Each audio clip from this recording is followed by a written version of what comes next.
যতক্ষণ না কংগ্রেস শক্তিশালী হচ্ছে, নিউক্লিয়াস শক্তিশালী হচ্ছে, ইন্ডিয়া শক্তিশালী হবে না। কংগ্রেস ভারতবর্ষেরও ডিএনএ, কংগ্রেস ইন্ডিয়া জোটেরও ডিএনএ। শিশির অধিকারীর ছেলে এবং প্রদীপ ঘোষের ছেলের নেতৃত্বে বাংলায় বিজেপি বংশবাদের বিরুদ্ধে লড়ছে। কিন্তু হাস্যকর কথাটা, যেহেতু বিজেপির পক্ষে ম্যান্ডেট আছে, অতএব বিজেপি যা করেছে 7 খুন মাখ। 4 রাজ্যে ধরাশাহী কংগ্রেস, বিরোধীরা কটাক্ষ করে বলছে হাতে হ্যারিকেন ধরিয়ে দিয়েছি। এমত অবস্থায় যখন কংগ্রেসকে কোণঠাসা করা হচ্ছে ইন্ডিয়া জোটে, আমরা কথা বলতে চলে এসেছি। আমাদের সঙ্গে এই মুহূর্তে আলোচনায় রয়েছেন কংগ্রেস নেতা অভিষেক ব্যানার্জি। যে এবার কি তাহলে রাহুল গান্ধী একটা কংগ্রেস জোড়ো যাত্রায় বেরোবেন?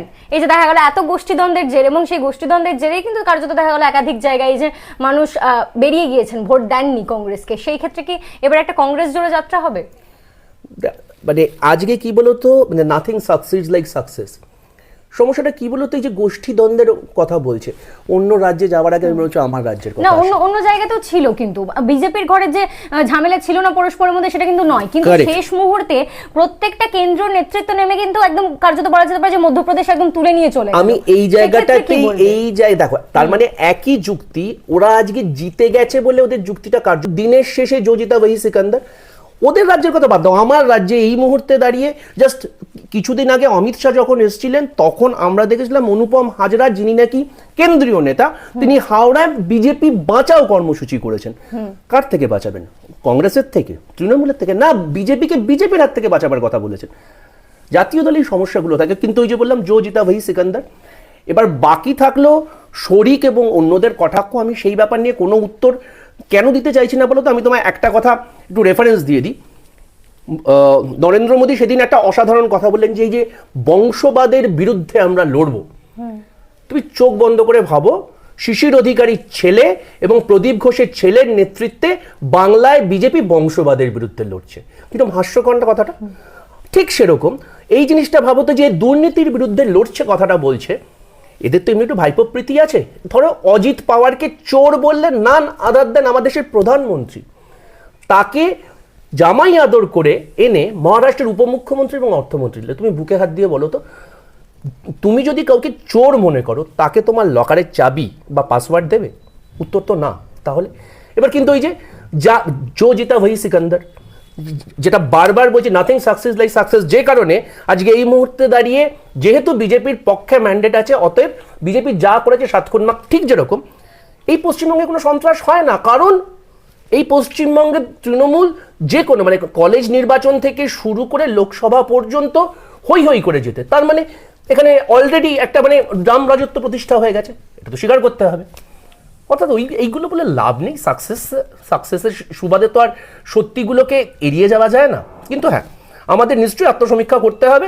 তবে আত্মসমীক্ষা মানে এই নয় যে ওদের যে সমস্যাগুলো আছে সেই সমস্যাগুলোকে আমরা আমাদের মতো করে কনটেক্সচুয়ালাইজ করে নেবো, না। আমাদের এই কথা তো বললে, কিন্তু এই যে শরিকি কটাক্ষ বললে, যে দেখা গেল যে প্রত্যেকটা দলের যারা যারা তোমাদের ইন্ডিয়া জোটে রয়েছে, প্রত্যেকেই কিন্তু কার্যত একদম বলা যেতে পারে যে কংগ্রেসের ব্যর্থতা বলে বিষয়টিকে দাগিয়ে দিয়েছে, এবং তারই সঙ্গে সঙ্গে বলেছে যে কংগ্রেসের এক মানে চূড়ান্ত অহমিকা রয়েছে, সেই কারণে এরকম একটি পতন ঘটলে, এবং এই ব্যর্থতার ব্যাখ্যা তোমাদেরকেই করতে হবে।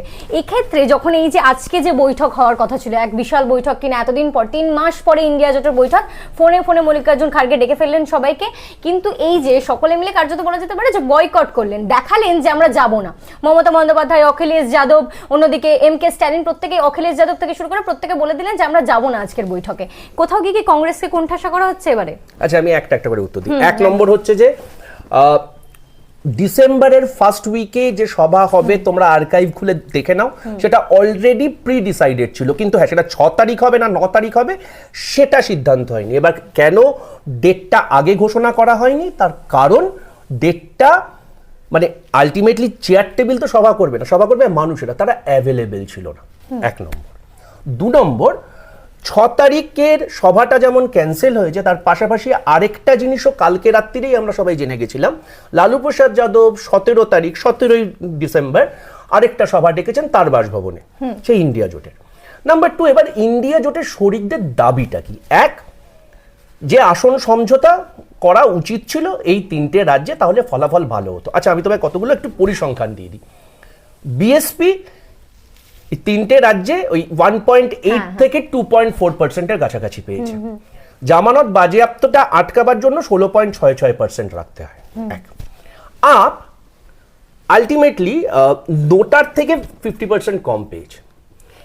এবার তোমার উচ্চাকাঙ্ক্ষা থাকতেই পারে, তুমি লড়তে যেতেই পারো, কিন্তু সেই লড়তে যাওয়ার মতো তোমার তো মানে খুঁটির জোর থাকতে হবে। আমি তোমাকে এই রাজ্যের শাসককে আমি একটা প্রশ্ন করি, ঝাড়খণ্ড মুক্তি মোর্চা যদি কালকে ঝাড়গ্রামে দাঁড়াতে চায়, আজকে রাজ্যের মুখ্যমন্ত্রী কি রাজি হবেন? বা আরজেডি জেডিইউ বললো ব্যারাকপুরে প্রচুর বিহারি থাকে বা বড়বাজারে প্রচুর বিহারি থাকে, আমরা এখানে লড়তে চাই। বা বামফ্রন্টকে যদি এসে লালু প্রসাদ যাদব বলে যে তড়িৎ তোপদারের জায়গায় আরজেডি দাঁড়াবে, তার কারণ কি ওখানে মানে সাবেকি ভাবে ওখানে অনেক বিহারের লোকজন থাকে, তাহলে কি বামফ্রন্ট মেনে নেবে? তাহলে সমাজবাদী পার্টি তো চেয়েছিল কমলনাথকে। এক্স্যাক্টলি, কারণ তুমি চাইতেই পারো, তোমার সংগঠনটা কি আছে। আমি তো চাইতেই পারি যে আমি কালকে ব্রাজিলকে 10 গোলে হারাবো, কিন্তু আমি তো মোহনবাগান, আমাকে তো আমার লিমিটেশনটা বুঝতে হবে।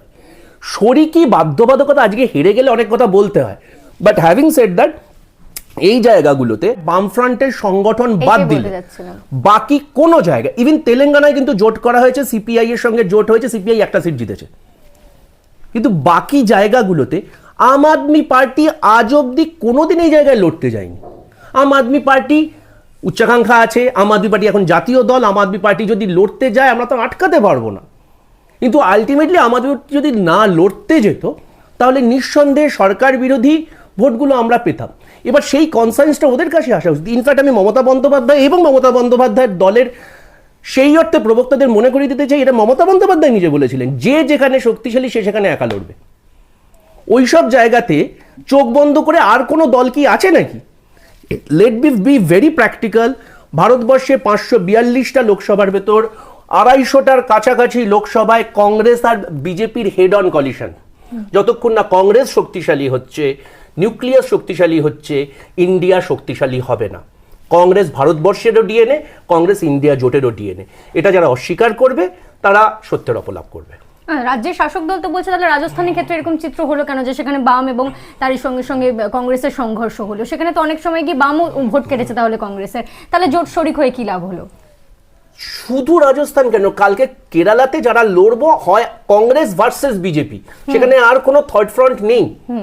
বা এখানে যদি বহরমপুরে এই মুহূর্তে যখন আমি তুমি আলোচনা করছি, অধীর চৌধুরী যদি জিততে, মানে অধীর চৌধুরী যখন জিতবেন, বা গতবারও যখন অধীর চৌধুরী যখন জিতেছেন, বা ডালুদা যখন জিতেছেন, তৃণমূলকে হারিয়েই জিতেছেন। শাসকের সঙ্গে বিরোধীর জোট হয় না, হয় না বলেই 2004 সালের যখন ইউপিএ গভর্নমেন্টটা তৈরি হয়েছিল, সেখানে এখান থেকে আমাদের 6টা সাংসদ জিতেছিল, সিপিএমকে হারিয়েই জিতেছিল। কিন্তু সিপিএম ইউপিএতে আমাদের সমর্থন করেছিল ভোট পরবর্তী সমীকরণে। যারা রাজনীতির চর্চা করেন তাদেরকে জাস্ট একটু মনে করিয়ে দিই, 2017 সালে ইউপি বিধানসভাতে সমাজবাদী পার্টির সঙ্গে কংগ্রেস জোট করেছিল। তখন Samajwadi party incumbent government, Congress বিরোধী ছিল। শাসকের সঙ্গে বিরোধী এই জোট সাধারণ মানুষ মেনে নেয়নি ভালোভাবে। বিরোধী সেই কারণেই বিরোধী, কারণ সে শাসক দলের বাঁ দিকে বসে, ট্রেজারি বেঞ্চের বাঁ দিকে বসে। সেই মুহূর্তে দাঁড়িয়ে আমার এখানে আঞ্চলিক স্তরে একাধিক রকম সমস্যা আছে বিরোধীর সঙ্গে, আমাদের মমতা বন্দ্যোপাধ্যায়ের সঙ্গে, তার সঙ্গে জোট হওয়া সম্ভব নয়।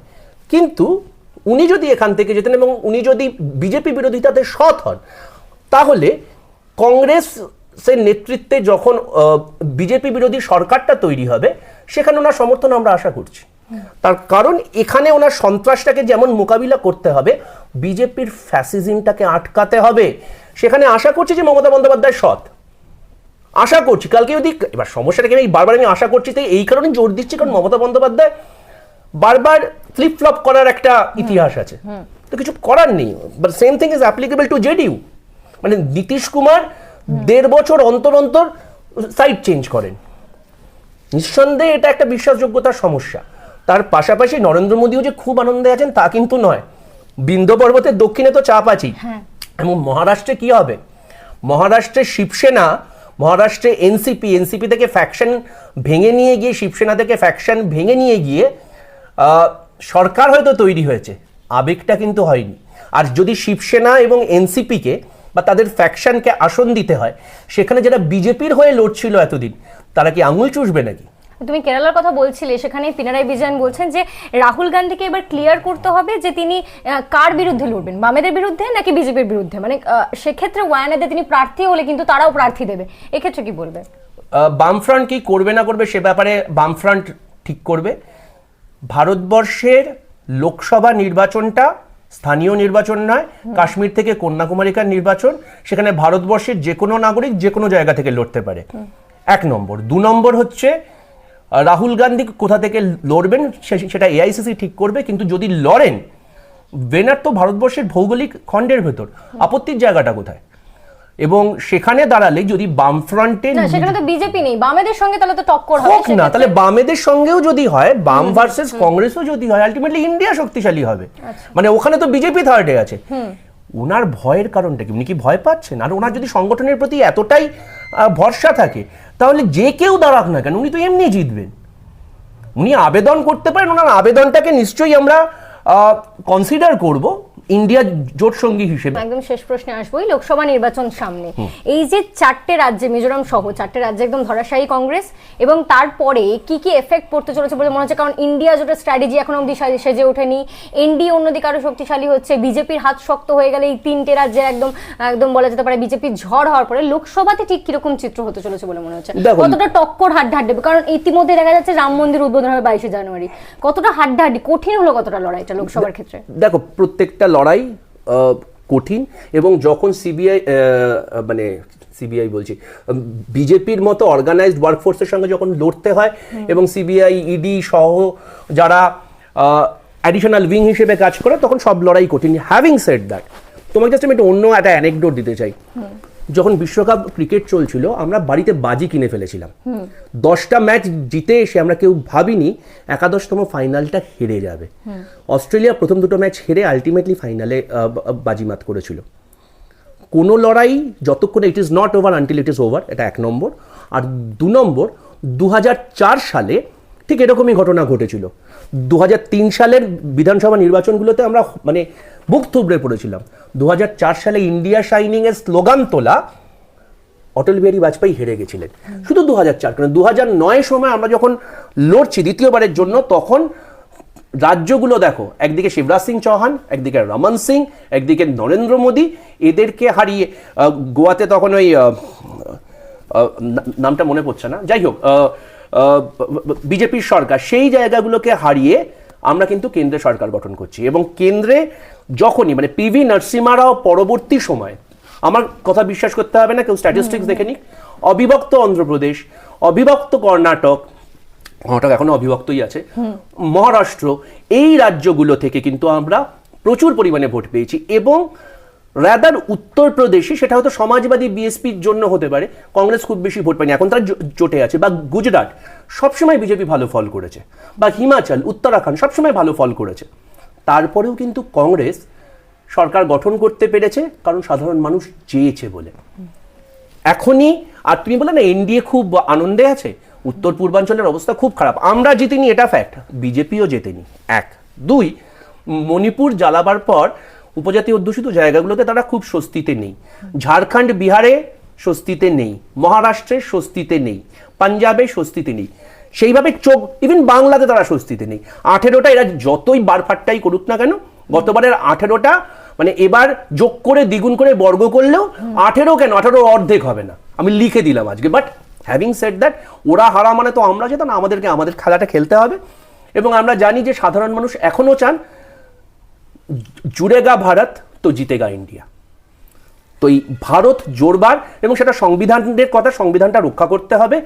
প্রত্যেকটা সাধারণ মানুষ, তুমি আমার ছোট বোনের মতো, ও আমার ছোট ভাইয়ের মতো, ওরা যাতে চাকরি পায়, ওরা শান্তিতে যাতে রাস্তায় বেরোতে পারে, রাস্তায় দাঁড়িয়ে এগরোল খেতে ইচ্ছে হলে যাতে এগরোলটা খেতে পারে, জাস্ট কেন রাস্তার ধারে আমিষ বিক্রি হচ্ছে সেই কারণে কোনো বিধায়ক যাতে বন্ধ না করে দিতে পারে। আবার তার পাশাপাশি ধর্মাচরণ করবার যে স্বাধীনতা, সেটাও যেন থাকে। আর রামচন্দ্র একজন পৌরাণিক, কোট আনকোট, আবার বলছি, একজন পৌরাণিক ব্যক্তি, ঐতিহাসিক, আমি এখন অব্দি কোনো সারবত্তা পাইনি, তার প্রতি আমার সম্মান 1 লক্ষ রকম। তুমি আমার বাড়ির ইন্টেরিয়ার দেখেছো, কিন্তু রামচন্দ্রকে রাজনীতির ঘুঁটি করতে আমার আপত্তি আছে। এবং তোমাদের চ্যানেলের উল্টো দিকের লোকজনকে একটা প্রশ্ন দিয়ে গেলাম, আশা করছি আপনারাও সার্ভ করবেন। ভারতবর্ষে কয়েক লক্ষ বিষ্ণু মন্দির আছে, কয়েক কোটি শিব মন্দির আছে, কয়েক লক্ষ শক্তিপীঠ আছে, রামের মন্দির কেন নেই আপনারা একটু ভেবে দেখবেন। তার কারণ যুগাবতার, অ্যাজ পার বিষ্ণু পুরাণ, যুগাবতারদের ভূমিকা শুধু সেই যুগে আবদ্ধ থাকে, যে কারণে মৎস্য অবতারের পাবেন না, কুর্ম অবতারের পাবেন না, বামন অবতারের পাবেন না, রামচন্দ্রও পাবেন না। কিন্তু এখন তো রামচন্দ্র আর ঈশ্বর নেই, রামচন্দ্র এখন রাজনীতির পুতুল। তাই আপনারাও জয় শ্রীরাম ভাবুন। আর মানে সমস্যা হচ্ছে যে মানে শঙ্করাচার্যের থেকে বেশি হিন্দু হয়ে গেছে এখন নরেন্দ্র মোদী, অমিত শাহ।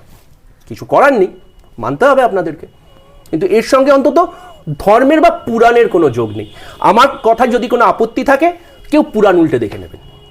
ইন্ডিয়া জোটে চির ফাটলে পরিণত হয় নাকি জোটবদ্ধ হয়ে এনডিএকে কার্যত হারিয়ে ফেলে, সেদিকে আমাদের নজর থাকবে। এবং লোকসভার আগে ঠিক কি কি সমীকরণ সামনে আসে সেদিকেও আমাদের নজর থাকবে। এতক্ষণ এই যে 4 রাজ্যের হার এবং সেই সমস্ত বিষয়গুলি নিয়ে আমাদের সঙ্গে কথা বলেন কংগ্রেস নেতা অভিষেক ব্যানার্জি। দেখতে থাকুন how, think alternative, search how.